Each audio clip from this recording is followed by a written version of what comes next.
Hello friends, welcome to our channel crypto with Vishal. आज के video में डिस्कस करेंगे गाइस बिटकॉइन के बारे में, उसी से रिलेटेड इंपॉर्टेंट न्यूज़ अपडेट्स के बारे में, और बात करेंगे इस बुल रन में मेरी क्या एग्जिट स्ट्रेटेजी है, कब मैं चीज़ों को सेल करने वाला हूँ, टोकन्स को, उस बारे में आज के वीडियो में बात करेंगे। वीडियो स्टार्ट करने से पहले मीम टोकन को लेके हम लोगों ने एक सेपरेट चैनल बना दिया हुआ है, द मीम कॉइन क्लब। आज या कल से इस चैनल के ऊपर वीडियोस आने स्टार्ट हो जाएंगे। अगर आप लोगों ने अभी तक सब्सक्राइब नहीं किया है, वीडियो के डिस्क्रिप्शन पर लिंक मिल जाएगा, वहां से इस चैनल को आप ज्वाइन कर लीजिएगा। सबसे पहले चलते हैं क्रिप्टो एनालिसिस पे। मार्केट कैप 0.47% अप, वॉल्यूम के बारे में बात करेंगे 34.2% अप है। इनफ्लो की बात करेंगे अगर, तो रात 12 बजे से अब तक 3 इनफ्लो के डेटा देखने को मिले 4165 बीटीसी के। कल के दिन टोटल 4 इनफ्लो के डेटा देखने को मिले थे 4961 बीटीसी के। फियर एंड ग्रीड इंडेक्स अभी भी एक्सट्रीम ग्रीड लेवल पे ही है, 90 पे हम लोग।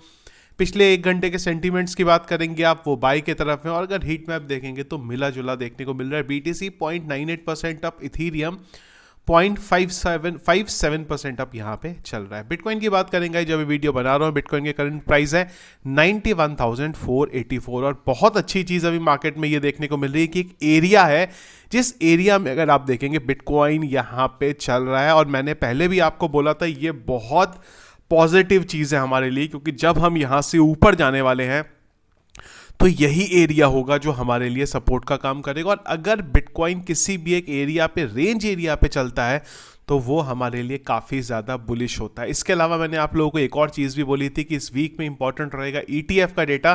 तो ETF के डेटा के जो नंबर है वो आने स्टार्ट हो गए हैं। 18 तारीख का अगर आप डेटा देखेंगे, ब्लैक रॉक की तरफ से 89.3 मिलियन की बाइंग हुई है। और अगर आप टोटल देखेंगे तो 254 मिलियन का हमें यहाँ पे नेट पॉजिटिव देखने को मिला है। पर फिलहाल के टाइम की सबसे बड़ी न्यूज़ है वो आई कल कि माइक्रो स्ट्रेटेजी ने फिर से बिटकॉइन बाय करे हैं। इस बार चीज़ थोड़ी सी अलग है हर बार से। इस बार माइक्रो स्ट्रेटेजी ने बाय करे हैं 51,780 बीटीसी। 51,780 बीटीसी। आज तक माइक्रो स्ट्रेटेजी ने एक बार में इतना बड़े नंबर पे बिटकॉइन कभी भी बाय नहीं करे हैं। अगर बड़ा नंबर आपको देखना है तो वो था जब माइक्रो स्ट्रेटेजी इनिशियल डेज में बिटकॉइन बाय करती थी, तब नंबर बड़े होते थे। पर उस टाइम पे बिटकॉइन का अगर आप प्राइस देखेंगे तो वो काफ़ी कम था। 2020 में देखेंगे इन्होंने 21,500 के करीब बिटकॉइन बाय करे, उसके बाद 17,000 के करीब बिटकॉइन बाय करे, फिर नंबर बढ़ा। लेकिन इस बड़े प्राइस पे करंट अगर आप देखेंगे यहाँ पे तो 88,627 के एवरेज प्राइस पे इन्होंने 51,780 बिटकॉइन यहाँ पे बाय करे हैं, जिसके लिए इन्होंने $4.59 मिलियन दिए हैं।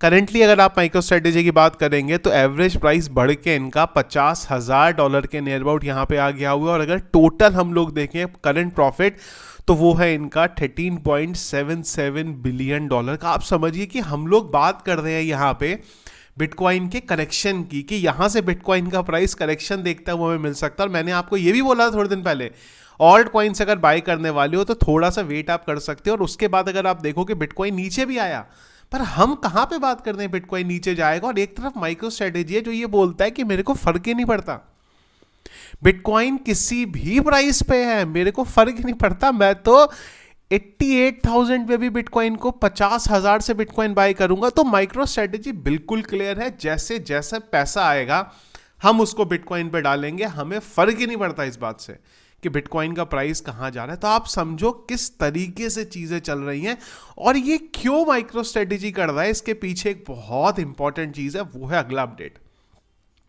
अगला अपडेट यहां पे ये है कि ट्रंप की टीम लैरी फिंक और जो उनके सीनियर एग्जीक्यूटिव हैं उनके साथ डिस्कस कर रही है यहां पे जो यूएस के ट्रेजरी सेक्रेटरी है उस चीज के लिए यहां पे।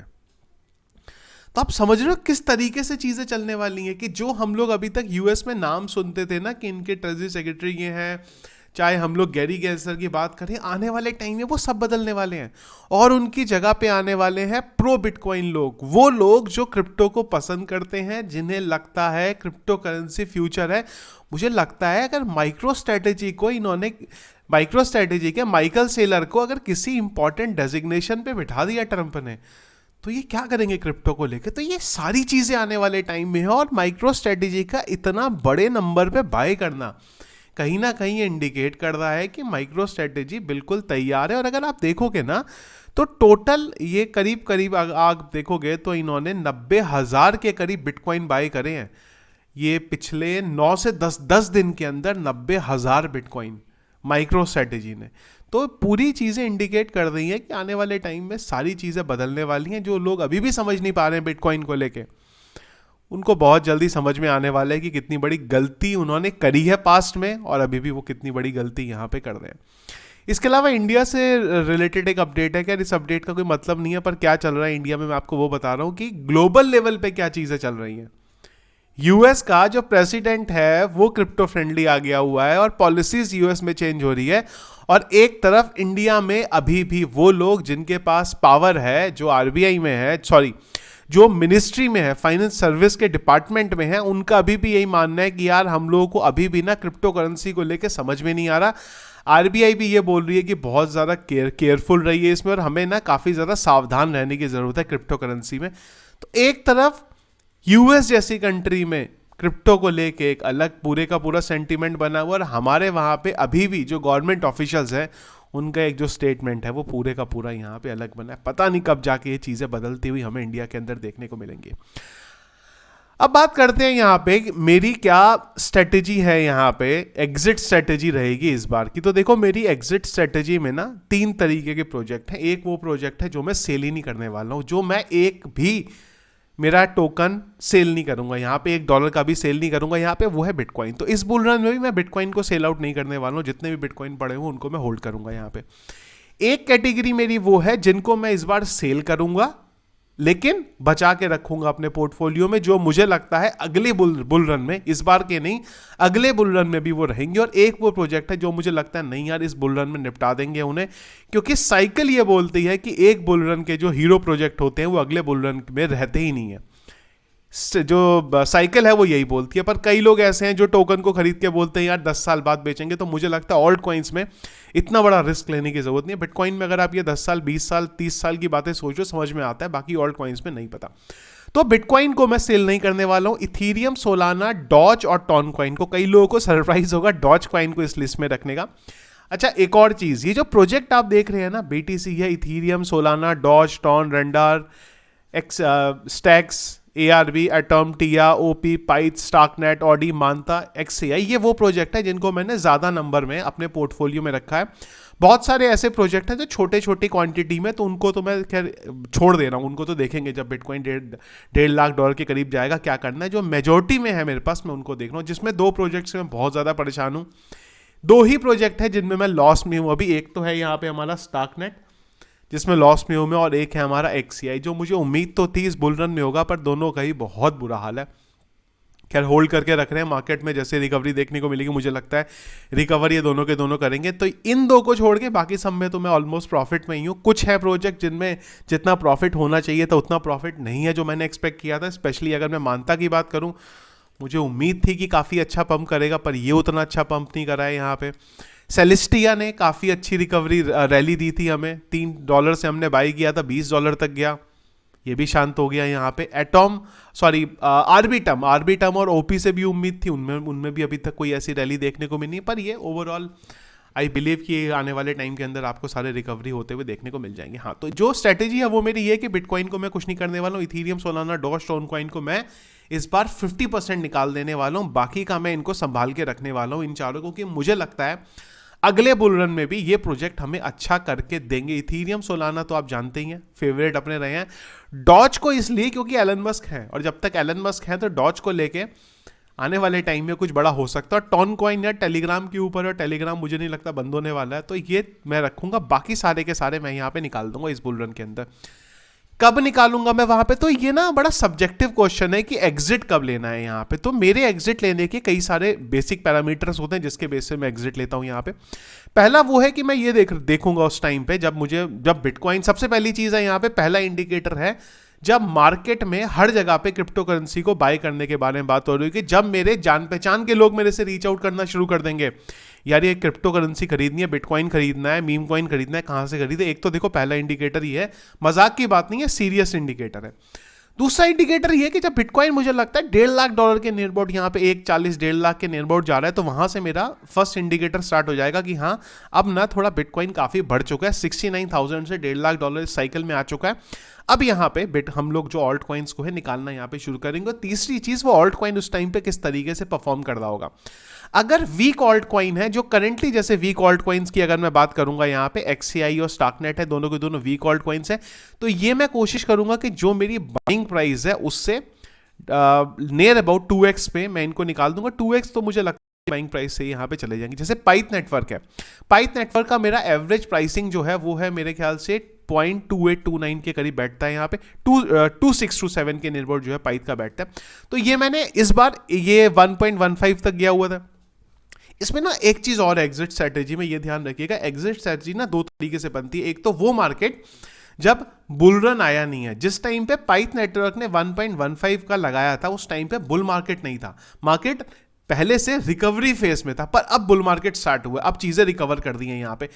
तो कई प्रोजेक्ट्स ऐसे रहेंगे जिससे मेरी उम्मीद ये रहेगी कि हाँ यार इनको मैं अगले अच्छे प्राइस पे निकालूं, जैसे कि पाइथ नेटवर्क है। पाइथ की मैं करंटली बात करता हूं तो 1 बिलियन के करीब मार्केट कैप है, ये इजीली 5 मिलियन जा सकता है। 5 मिलियन जाना पाइथ नेटवर्क के लिए कोई बड़ी बात नहीं है। तो मेरी उम्मीद यहां से ये है कि पाइथ को अगर मैं निकालने जाऊंगा तो $1.5 के करीब अगर मैं ये देखूंगा कि मैं पाइथ नेटवर्क से 50% निकाल लूंगा यहाँ पे। एक और चीज ध्यान रखिएगा कि जब भी आप टोकन्स को बेचते हैं ना, या तो आप टोकन से बहुत परेशान है तो ठीक है, अदरवाइज कभी भी पूरा सेल मत करिए। कोशिश करिए कि जब आपको 2-3x कोई प्रोजेक्ट दे रहा है उस टाइम पे अपना इनिशियल बाय कर लीजिए या फिर 50% निकाल दीजिए और बाकी के 50% को छोड़ दीजिए। फिर डिपेंडिंग अपॉन आपको उस प्रोजेक्ट्स पे कितना भरोसा है। अगर आपको लगता है कि हाँ यार ये काफी अच्छा परफॉर्म कर रहा है, पर प्रॉफिट बुक करना यहाँ पे जरूरी है, पर प्रॉफिट बुक इस हिसाब से करिए कि मार्केट के सेंटीमेंट किस तरीके से है। अभी क्या हर तरफ बात हो गई है, बुल रन आ गया है, अब तो बिटकॉइन ये चला जाएगा वो चलाएगा। जब मार्केट में इस तरीके के इंडिकेटर आना शुरू हो जाए तो समझ जाओ कि अब बुकिंग का टाइम यहां पे आ गया हुआ है। एक और चीज पे मैं पर्सनली बिलीव नहीं करता हूं कि प्रोजेक्ट को सेल आउट कर दो फिर जब वो नीचे चला जाएगा तो खरीद लो, क्योंकि बड़ा मुश्किल हो पाता है। जब आप एक टोकन को बेच देते हो ना, दोबारा उसको नीचे के प्राइस पे खरीद पाना बड़ा मुश्किल होता है। तो मैं ये स्ट्रेटेजी नहीं लेता हूं कि बार बार बेचूं फिर नीचे खरीदूं, फिर बेचूं फिर नीचे खरीदूं। नॉर्मली मेरा ये क्रिप्टो के ऊपर ये स्ट्रेटेजी मैं बिल्कुल अप्लाई नहीं करता हूं। मैं एक ही बार खरीदता हूं, उसे पार्ट्स में खरीदता हूं, पर खरीदने के बाद छोड़ दिया। और उसके बाद जब मुझे लगा कि हाँ ये प्रोजेक्ट अब अच्छा जा रहा है, अब ये प्रोजेक्ट को निकालने का टाइम है, उसको हम लोग यहाँ पे निकाल लेते हैं। तो डिपेंडिंग अपॉन कि वो टोकन किस जगह पे जा रहा है। जैसे सेलेस्टिया की बात करूं तो मुझे सेलेस्टिया की करंट मार्केट कैप अभी $2.2 बिलियन की, और मेरे को बहुत अभी सेलेस्टिया का वो चीज रही नहीं है जो टाइम जो सेलेस्टिया के साथ पहले चीजें थी। मुझे बहुत इजीली सेलेस्टिया के साथ उम्मीद थी कि ये $50 बहुत इजीली जाता हुआ हमें देखने को मिलेगा, बहुत लोअर साइड ने। पर जो चीजें सेलेस्टिया में उस टाइम पे डेवलपमेंट चल रहा था, और एक और रीजन ये भी था कि स्टेकिंग का इन्होंने जो चलाया था उसकी वजह से एकदम से वॉल्यूम आया, पर अभी वॉल्यूम जो है काफी ज्यादा यहाँ पे खत्म हो गया होगा। तो $3 के निवर्ट सेलेस्टिया हमने बाई किया था, अभी भी सेलेस्टिया में हम लोग प्रॉफिट में ही। आने वाले टाइम में सेलेस्टिया का क्या मेरा एग्जिट प्राइस रहेगा फिलहाल मुझे नहीं पता, मैं अभी आपको ये नहीं बता सकता। पर हाँ जब बुल रन में परफॉर्म करेगा हम लोग उस बेस पे बात करेंगे। तो एग्जैक्टली किसी चीज के बारे में ये बताना कि इस जगह पे जाके आप उस टोकन को सेल आउट कर दो बड़ा मुश्किल है, वो आपको मार्केट पे देखना पड़ेगा। और नॉर्मली जो मैं आप लोगों को सजेस्ट करूंगा वो ये है कि जब भी आपका टोकन 2-3x आपको देता है, अपना इनिशियल या फिर 50% आप उस टाइम पे सेल कर दो और बाकी बचा हुआ 50% आप वहां पे उसको रखो। अगर आपको लगता है कि वो प्रोजेक्ट काफी अच्छा परफॉर्म नहीं करता, लेट्स से सोलाना के केस में हमने काफी ज्यादा यहाँ पे ऑलरेडी प्रॉफिट में 241 के करीब चल रहा है, 241, और ज्यादातर लोग जो हमारे यूजर्स हैं वो ऑलरेडी सोलाना के ऊपर 5 से 10x के प्रॉफिट पे यहाँ पे चल रहे होंगे। तो क्या सोलाना पे मैं प्रॉफिट बुक करूंगा? बिल्कुल नहीं बुक करूंगा, क्योंकि मेरे को सोलाना से बहुत हाईयर प्राइस की उम्मीद है यहाँ पे। तो मैं सोलाना को और काफी ऊपर जाने के बाद यहाँ पे प्रॉफिट बुकिंग अपनी करना स्टार्ट करूंगा। प्रॉफिट बुकिंग मैं ऑलरेडी कर चुका हूँ, सॉरी वर्ड मैंने गलत यूज किया, पर जो मेरे को 50% सेल आउट करना है वो मैंने अभी जो सोलाना का प्राइस प्रोजेक्शन देखा है वो नियर अबाउट $500 के करीब देखा है। यहां से जैसे ही सोलाना $500 पे जाएगा मैं अपना 50% सोलाना का उस टाइम पे निकाल देने वाला हूं, बाकी 50% मैं सोलाना को होल्ड करके रखूंगा। आगे अगर मुझे लगा सोलाना $1000 चला गया तो मैं फिर जो बचा वो 50% है उसका 50% वहां पे सेल आउट कर दूंगा, बाकी मैं छोड़ दूंगा। अगले बुल रन के लिए, देखेंगे उस बुल रन पे यहाँ पे क्या परफॉर्म करेगा।